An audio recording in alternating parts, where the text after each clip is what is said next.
جہاں تک تعلق ہے کسی بھی نبی کی زندگی کا یا موت کا، اس حوالے سے اصولی طور پر تو بحث یا ثبوت، جب 1,24,000 یہ جتنے بھی انبیاء آئے سب آئے اور وفات پا گئے، تو حضرت عیسیٰ علیہ السلام بھی من جملہ ان انبیاء کے ہیں، سوائے اس کے کہ صراحت کے ساتھ ان کے بارے میں یہ ہمیں ذکر ملے، اور اس صراحت میں ذرا بات آپ نوٹ فرمائیے گا کہ جو عقیدہ ہے اس کے مطابق ہمیں قرآن سے یہ صراحت ملے کہ جسم سمیت زندہ آسمان پر وہ چلے گا۔ ان تین باتوں میں سے کوئی ایک بھی ہمیں مل جائے، اول تو تینوں ملے، پھر وہ محکم بات بنتی، ورنہ تو وہ متشابہ ہو جائے گی۔ اور جیسے وہ لکھا تھا اس کتاب عقائد والی میں کہ متشابہ کے پیچھے جو پڑتا ہے وہ کون ہوتا ہے، تو متشابہ آیات کی بجائے واضح ثبوت اس بات کا ملنا چاہیے کہ زندہ جسم سمیت آسمان پر چلے گئے تو بات ہے، اور یہ تو ہوئی محکم بات۔ یہ بات بھی محکم ہے کہ تمام انبیاء وفات پا گئے۔ اب رہ گئے حضرت عیسیٰ علیہ السلام کا معاملہ، تو قیاس کرتے ہوئے باقی تمام انبیاء پر ان کو بھی جیسا میں نے عرض کیا وہ فوت ہونا چاہیے، سوائے اس کے کہ واضح دلائل قرائن اس بات کے موجود ہیں۔ نہ صرف یہ کہ ان کی حیات کے دلائل نہیں ہیں، بلکہ حیرت انگیز طور پر قرآن شریف میں جتنی آیات حضرت عیسیٰ علیہ السلام کی وفات پر ہیں اتنی کسی نبی پر نہیں۔ ان میں پہلی آیت سورہ مائدہ کی آیت نمبر 75 ہے، جس میں اللہ تعالیٰ فرماتا ہے مل مسیح ابن مریم الا رسول، مسیح ابن مریم نہیں مگر ایک رسول، قد خلت من قبلہ الرسل، اس سے پہلے بہت رسول ہو گزرے، وامہ صدیقہ، اور اس کی ماں صدیقہ ہے، کانا یاکلان الطعام، دونوں کھانا کھاتے تھے۔ اب اس آیت کے اندر جو رد کیا گیا ہے عیسائیت کا بھی اور ان کے عقائد کا بھی، تو دلائل اس طرح بنتے ہیں۔ پہلی دلیل مل مسیح ابن مریم الا رسول، مسیح ابن مریم کی حیثیت صرف ایک رسول کی، جو اس کو الہ مانتے ہیں، اقانی میں ثلاثہ میں سے کوئی اقنوم مانتے ہیں وغیرہ، اس کی تردید کر دی کہ ان کی حیثیت صرف ایک رسول کی۔ اب جتنے بھی رسول آئے ان کے ساتھ کیا ہوا؟ قد خلت من قبلہ الرسل، ان سے پہلے بہت رسول ہو گزرے۔ خلا کا لفظ علامہ محمد رضا خان صاحب نے گزرنے کا کیا ہے، اس میں بھی ہمیں کوئی کلام نہیں ہے، مگر عربی لغت ہمارے سامنے موجود ہے، اور ان تمام لغات کو خلا کی لغت نکال کے مجھے دے دیں۔ تمام اہل لغت نے خلا کے معنی یہ لکھے ہیں، خلا فلان اے ماتا، کہ جب یہ کہا جائے عربی زبان میں کہ فلاں کا خلا ہو گیا، جگہ کو خالی کر دینا، بنیاد تو یہاں سے نکلی، تو اس کا مطلب یہ ہوتا ہے کہ وہ فوت ہو گیا، وہ مر گیا۔ تو یہ خلا کے معنی موت اور وفات کے معنی جگہ چھوڑ جانے اور خالی ہو جانے کے معنی میں آتے۔ قرآن شریف نے انہی معنی میں اس لفظ کو استعمال کیا اور فرمایا کہ ان سے پہلے تمام رسول گزر گئے، یعنی فوت ہو گئے، تو پھر نتیجہ کیا ہوا؟ حضرت عیسیٰ علیہ السلام بھی فوت ہو گئے۔ انسان فانی ہے، حضرت عیسیٰ انسان تھے، حضرت عیسیٰ فانی۔ دو قضیے پیش کر کے علم منطق کی روح سے جو نتیجہ نکالا وہ فانی کا نتیجہ تھا۔ اسی طرح حضرت مسیح علیہ السلام ایک رسول تھے، تمام رسول گزر چکے، لہذا حضرت عیسیٰ علیہ السلام بھی گزر چکے۔ دوسری دلیل، یہ تو پہلی دلیل ہے حضرت عیسیٰ علیہ السلام کی وفات کی، کہ باقی رسولوں کی طرح ایک رسول تھے، باقی رسول بھی فوت ہو گئے، یا تو ثابت کیا جائے کہ ان سے پہلے رسولوں میں سے کوئی رسول زندہ موجود ہے، اور اگر نہیں اور تمام کا خلا بصورت موت ہو چکا تو پھر حضرت عیسیٰ بھی اسی زمرے میں آتے۔ دوسری دلیل اسی آیت میں یہ ہے، کانا یاکلان الطعام، ماضی استمراری کے صیغے میں یہ بیان کیا جا رہا ہے کہ وہ دونوں کھانا کھاتے تھے، یہ نہیں کہا جا رہا کہ وہ اب بھی کھانا کھاتے ہیں۔ کلام الہی تو بڑا فصیح و بلیغ کلام ہے، اگر دونوں کو بریکٹ کیا جا رہا ہے، اکٹھے کیا جا رہا ہے، اس کا مطلب ہے جو معاملہ وہ امہ صدیقہ، اس کی ماں صدیقہ اور راست بات تھی، اس میں عیسائیت کا الگ رد کیا کہ جو ماں کے پیٹ سے پیدا ہوا اس کو خدا کیسے مانتے، لیکن وہ دونوں کھانا کھاتے تھے، اس کا مطلب ہے کہ اب نہیں کھاتے، تو ماں بھی فوت ہو گئی، بیٹا بھی فوت ہو گیا۔ یہ قصہ پارینہ ہو گیا، یہ ماضی کا قصہ تھا، وہ پہلے کھانا کھاتے تھے، اب وہ کھانا نہیں کھاتے۔ یہ اب نوٹ فرماتے جائیں، بعد میں پھر انشاءاللہ میں موقع دوں گا۔ اب میں یہ گزارش کر رہا تھا کہ دوسری آیت جس میں یہی ذکر لفظ خلا کا آتا ہے، وما محمد الا رسول، اور محمد صلی اللہ علیہ وسلم تو ایک رسول ہے، قد خلت من قبلہ الرسل، وہاں ایک سوال پیدا ہوتا تھا کہ مسیح ابن مریم ایک رسول، اس سے پہلے رسول گزر چکے، تو پہلے رسولوں کی وفات تو مان لی، حضرت مسیح علیہ السلام کو تو باہر رکھا ہے ابھی، وہ کیسے مان لیں؟ وہ تو قیاساً یہ منطقی اصول کے تحت ہم سے منوائی جا رہی ہے۔ تو میں یہاں عرض کرتا ہوں کہ حضرت مسیح علیہ السلام سے پہلے تو جتنے بھی رسول گزر گئے وہ 1,00,000 سے زیادہ۔ اب آج آ کے حضرت مسیح اور حضرت صلی اللہ علیہ وسلم کے درمیان تو ایک ہی رسول رہ گئے. جتنی اہمیت ان کی وفات کو دے گئی، اکیلے حضرت عیسیٰ علیہ السلام کی وفات کو اتنی اہمیت دی گئی. یہ بار ذرا شور بند کرائیں، آگے کہیں چلے جائیں جہاں جانا.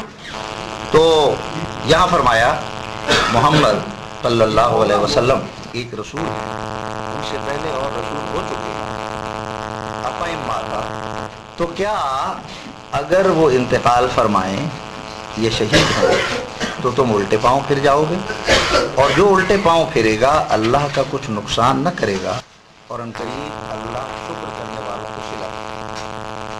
اب یہاں یہ فرمایا کہ محمد صلی اللہ علیہ وسلم ایک رسول ہیں، ان سے پہلے تمام رسول گزر چکے ہیں.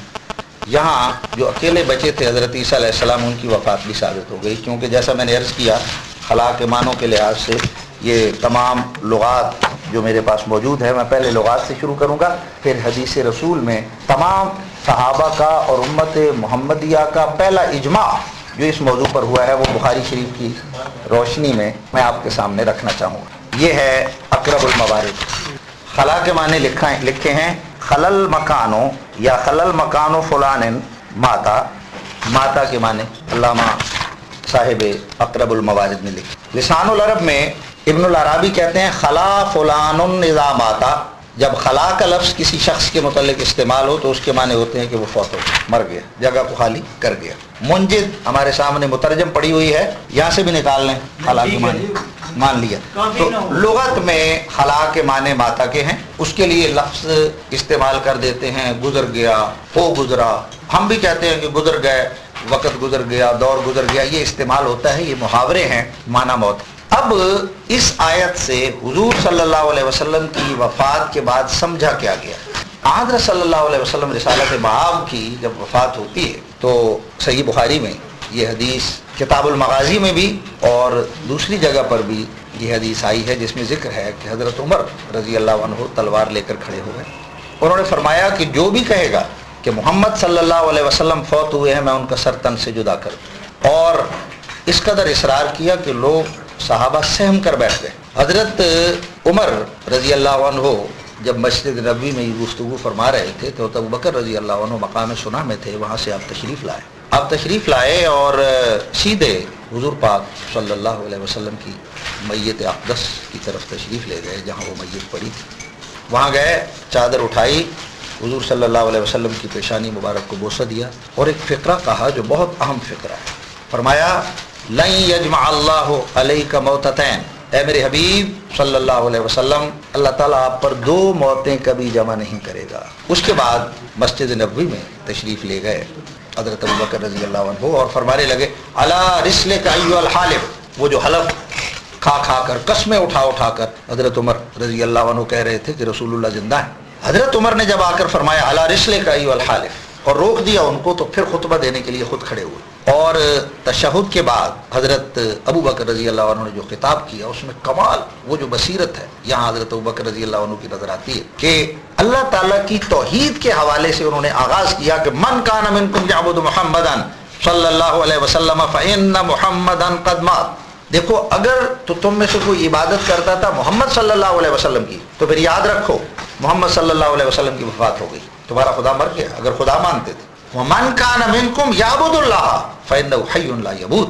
اور اگر عبادت کرتے تھے اللہ تعالیٰ کی ذات کی تو پھر خدا تعالیٰ زندہ ہے اور اس پر کبھی موت نہیں جائے گی. یہ جو خدا تعالیٰ کی توحید کی غیرت دلائی اور یہ فرمایا کہ زندہ رہنا خدا کا کام ہے اور بندے فانی ہیں اور وہ مرتے ہیں اور ان پر موت آتی، یہ مضمون بیان کر کے پھر حضرت ابو بکر رضی اللہ عنہ نے اپنے استدلال کے لیے کہ یہ محض میری بات نہیں ہے، اپنے استدلال کے لیے قرآن سے جو گواہی پیش کی اس کے آگے حضرت عمر کیا تمام صحابہ نے سر تسلیم خم کر دیا. جو روایت ہے کہ 1,00,000 صحابہ جمع تھے. صحابہ کا پہلا اجماع اس بات پر ہوا اور وہ کیا تھی؟ وما محمد الا رسول قد خلت من قبلہ الرسل. کہ دیکھو محمد صلی اللہ علیہ وسلم تو ایک رسول ہے، قد خلت من قبلہ الرسل، اس سے پہلے تمام رسول فوت ہو گئے. افہم ماتا، اگر یہ فوت ہو جائے. اب خلا کی دو صورتیں بتائی جا رہی ہیں کہ امکانی طور پر خلا کی دو ہی صورتیں ہیں، یا وہ موت ہوگی اور قتل یا قتل ہو سکتی ہے امکانی طور پر. ان دونوں صورتوں میں جو بھی صورت ہو، انقلبتم علی اعقابکم، تم مرتد ہو جاؤ، ایڑیوں کے بل پھر جاؤ. اور جو مرتدین ہوئے تھے ضمناً میں یہاں ذکر کر دوں، تمام صحابہ جب وہاں گئے ہیں اور وہاں جا کر انہوں نے تقریریں کی ہیں، تو وہ ایک صحابی کی وہ جو تقریر ہے مرتدین میں جا کر کہ باقی سارے نبی آئے تو ان کے ساتھ کیا ہوا، حضرت موسیٰ علیہ السلام، حضرت نوح علیہ السلام، حضرت عیسیٰ علیہ السلام، انہوں نے کہا وہ تمام کے تمام فوت ہو گئے۔ مرتدین سے جب انہوں نے خطاب کیے تو انہوں نے کہا پھر ماتا کما ماتو و عاشا کما عاشو، وہاں انہوں نے نام لیا ہے اس صحابی نے حضرت عیسیٰ علیہ السلام کا کہ وہ اس طرح ان کی وفات ہو گئی حضرت صلی اللہ علیہ وسلم کی جس طرح وفات ہوئی پہلے حضرت موسیٰ حضرت عیسیٰ پہلے نبیوں کی، وہ عاشا کما عاشو، اور جیسے وہ زندہ رہے تھے اسی طرح یہ زندگی گزار کر چلے گئے۔ تو یہاں اس آیت پر جو حضرت عمر کہتے ہیں کہ جب میں نے یہ آیت سنی تو میری ایسی کیفیت ہوئی کہ میری پاؤں تلے سے زمین نکل گئی،